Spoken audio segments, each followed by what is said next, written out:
Welcome to Podcast SoundAdvice, the place for up-to-date podcast tactics and trends. You'll find actionable strategies to help you grow your audience, expand your influence, and monetize your content. Join Phyllis and Kelvin for Podcast SoundAdvice starting now.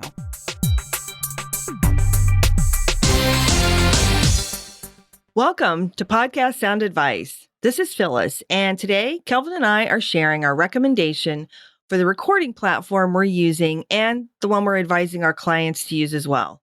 We get asked about this all the time, and there are many options to record audio. Our clients send us files recorded a variety of different ways. We decided we'd just sit down and kind of go through some options that are out there, what we've used, and what we advised. Kelvin's here with me, and he's the tech advisor for SoundAdvice, among other things. So, why don't you just tell them? Hi, I'm Kelvin Nichols, and I'm a partner in SoundAdvice Strategies, and Phyllis Nichols here is my better half. If we have met before, just disregard this part. If you are using Zoom or Squadcast and are considering using Zoom or Squadcast for recording your podcast episodes, we need to talk. But first, a little background. I'm the person responsible for ensuring that every episode of our clients' podcasts are edited in a consistent manner. I also make software and technical recommendations. I provide technical support to clients via email and video, and I also take out the trash and cut the grass. Yeah, he does actually. Now, before Squadcast, which was, I guess, like 4 years ago, which doesn't seem like it's that long, but I guess it has been. So we started off recommending people record with Zencastr. Now, it was and it still is a pretty solid platform, and one of the best things is that they have a free forever version.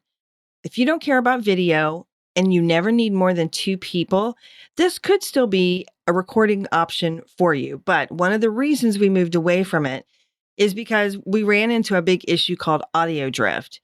And audio drift is when, well, Kelvin, why don't you explain audio drift?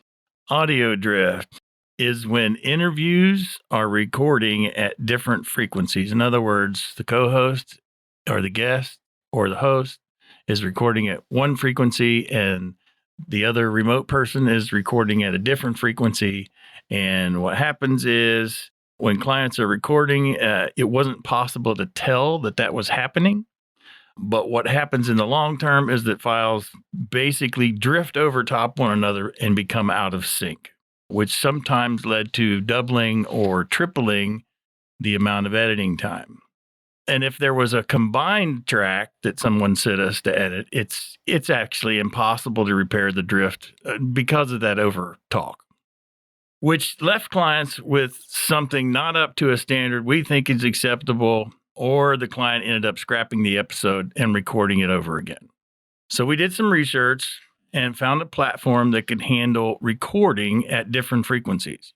And it provided unrecorded video to facilitate viewing your co-host or your guest or both. Yeah, and that was nice. And that was Squadcast. We began recommending this platform to our client base and using it ourselves. And for a long time, for over 2 years, I believe. At least, yeah. Squadcast was as expected, a stable platform that could handle recording quality audio with no audio drift. Then Squadcast decided that it wanted to play in the same sandbox as other platforms that have recorded video and decided to add video as a recording option. Don't get me wrong, Squadcast was not the only one to do this. Zencastr did it too, and everybody's heard of Zoom. They were already doing it. But ever since Squadcast joined that video recording option, it's been an unstable platform for several months now because of that change. Yeah, that's right. And there were really multiple issues that just became a real frustration for us and for our clients. One of the biggest issue was it was such a poor guest recording experience. Squadcast started just dropping out in the middle of a recording. And when that happens, it would start processing the audio file that had been recorded so far, leaving the client and the guest really with a situation where they would have to start up the recording again and try and get back to their place in their interview and get going again. Now, sometimes this would happen 2 and 3 times. So it was very frustrating. It was obviously a poor guest experience.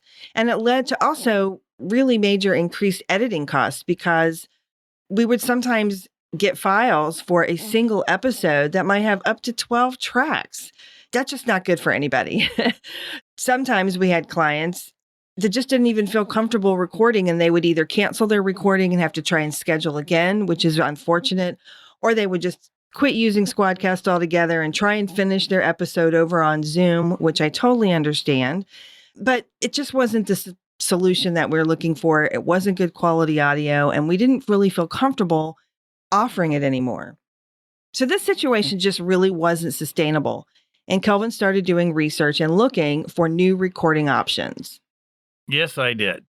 And what I found out is good news for podcast hosts, their guests, and our editing team. In addition to research, I've talked to various platform representatives at a recent podcast movement conference, and we have done extensive testing as well. We did. Our recommended platform for recording moving forward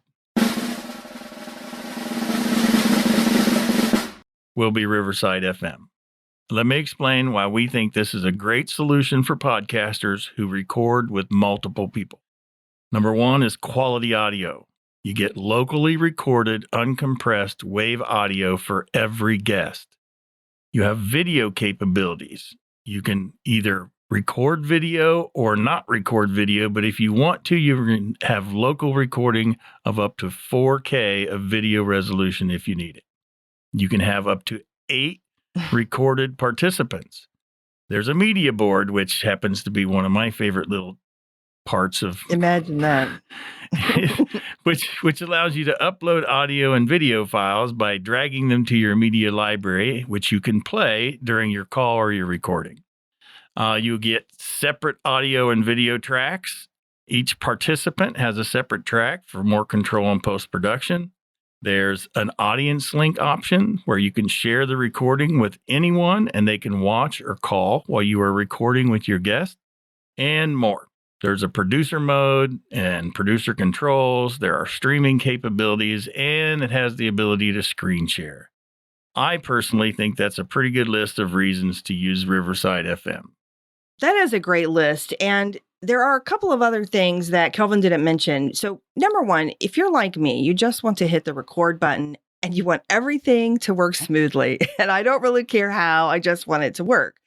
That's probably most of our clients. And Riverside does that.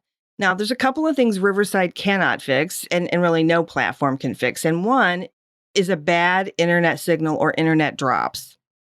Now, one of the cool things that Riverside will do, because internet speeds aren't always stable. So if you're recording and the internet connectivity that you have maybe drops just a little bit, it will actually sacrifice the video quality. It might digitize or drop the video recording altogether, but it will continue with the quality audio recording. That's a really nice feature.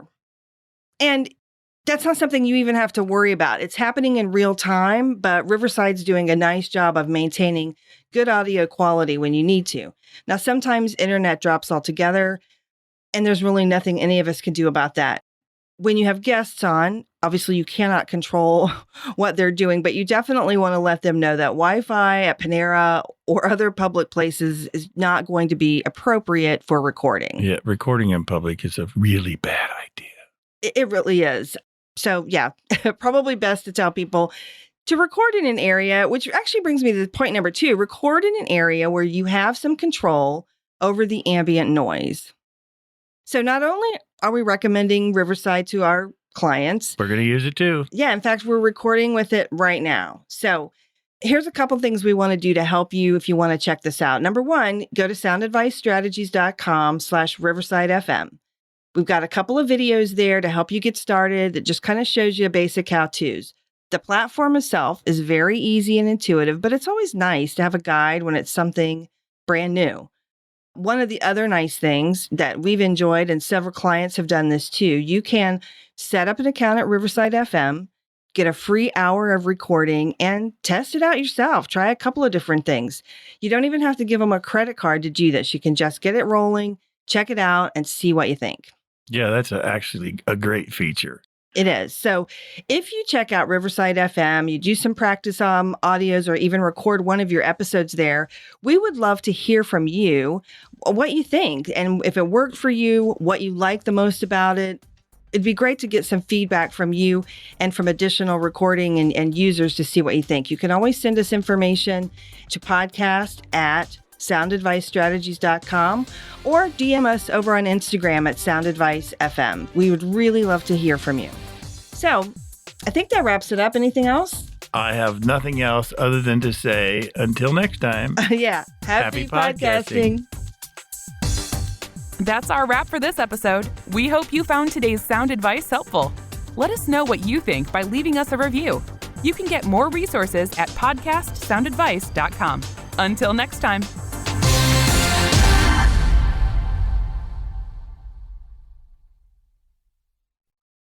This podcast is part of the Sound Advice FM network. Sound Advice FM. Women's voices amplified.